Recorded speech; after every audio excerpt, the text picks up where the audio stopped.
नमस्कार दोस्तों, कैसे हैं आप सभी। दोस्तों, आज मैं आपके लिए ऐसी कहानी लेकर आई हूँ जिस कहानी को सुनकर आपके सारे बिगड़े हुए काम बनने लगेंगे। जी हाँ दोस्तों, हारे का सहारा कौन है हमारा। आपने सही पहचाना, वो है खाटू श्याम बाबा हमारे। तो आज उन्हीं पर मेरी कहानी आधारित है। तो लेकिन कहानी सुनने से पहले मेरे चैनल को लाइक करें, शेयर करें, सब्सक्राइब करें और कमेंट में ज़रूर लिखें कि आपको ये कहानी कैसी लगी। तो दोस्तों, शुरू करते हैं आज की कहानी। जय हो श्याम बाबा की। दोस्तों, राजस्थान का नाम तो आप सभी ने सुना ही है। राजस्थान के शेखावटी के सिकार ज़िले में स्थित है परमधाम खाटू। यहाँ विराजित हैं खाटू श्याम जी। खाटू का श्याम मंदिर बहुत ही प्राचीन है। यहाँ पर प्रतिवर्ष फागुन माह की शुक्ल पक्षमी से बारस तक यह मेला लगता है। श्याम बाबा की महिमा का बखान करने वाले भक्त राजस्थान या भारत में ही नहीं बल्कि दुनिया के कोने कोने में मौजूद हैं। आओ जानते हैं कि कौन है बाबा खाटू श्याम जी, क्या है उनकी कहानी। कौन है खाटू श्याम जी। खाटू श्याम जी भगवान श्री कृष्ण के कलयुगी अवतार हैं। महाभारत के भीम के पुत्र घटोत्कच और घटोत्कच के पुत्र बर्बरिक थे। बर्बरिक को ही बाबा खाटू श्याम कहते हैं। इनकी माता का नाम हिडम्बा है। खाटू श्याम की कहानी बर्बरिक की दुनिया का सर्वश्रेष्ठ धनुधर थे। बर्बरिक के लिए 3 बाण ही काफ़ी थे, जिसके बल पर वे कौरवों और पांडवों की पूरी सेना को समाप्त कर सकते थे। युद्ध के मैदान में भीमपौत्र बर्बरिक दोनों खेमों के मध्य बिंदु एक पीपल के वृक्ष के नीचे खड़े हो गए और यह घोषणा कर डाली कि मैं उस पक्ष की तरफ से लड़ूंगा जो हार रहा होगा। बर्बरिक की इस घोषणा से कृष्ण चिंतित हो गए।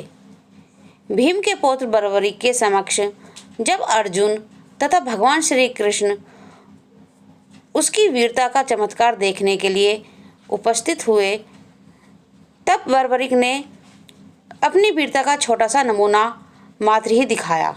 कृष्ण ने कहा कि यह जो वृक्ष है, इसके सारे पत्तों को एक ही तीर से छेद दो तो मैं मान जाऊंगा। बर्बरिक ने आज्ञा लेकर तीर को वृक्ष की ओर छोड़ दिया। जब तीर एक एक कर सारे पत्तों को छेदता जा रहा था, उसी दौरान एक पत्ता टूटकर नीचे गिर पड़ा। कृष्ण ने उस पत्ते पर यह सोचकर पैर रखकर उसे छुपा लिया कि यह छेद होने से बच जाएगा, लेकिन सभी पत्तों को छेदता हुआ वह तीर कृष्ण के पैरों के पास आकर रुक गया।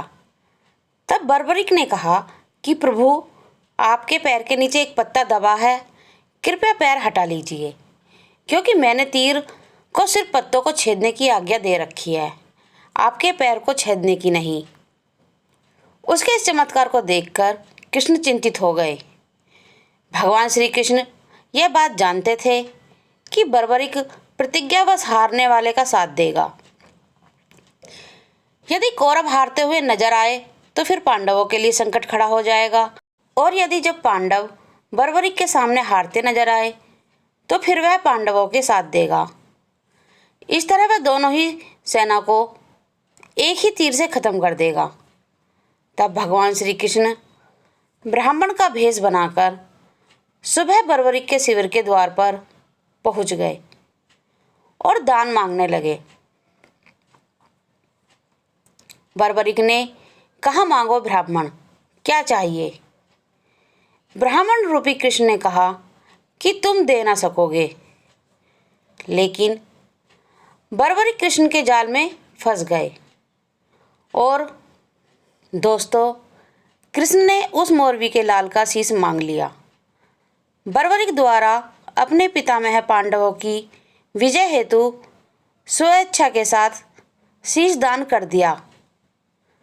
बर्बरी के इस बलिदान को देखकर दान के पश्चात श्री कृष्ण ने बर्बरी को कलयुग में स्वयं के नाम से पूजित होने का वर दिया। आज बर्बरी को खाटू श्याम के नाम से पूजा जाता है। जहाँ कृष्ण ने उसका शीश रखा, उस स्थान का नाम खाटू है। तो दोस्तों, मेरी ये कहानी यहीं समाप्त होती है। तो एक बार सब हाथ उठाकर बोलो, जय हो खाटू श्याम बाबा की।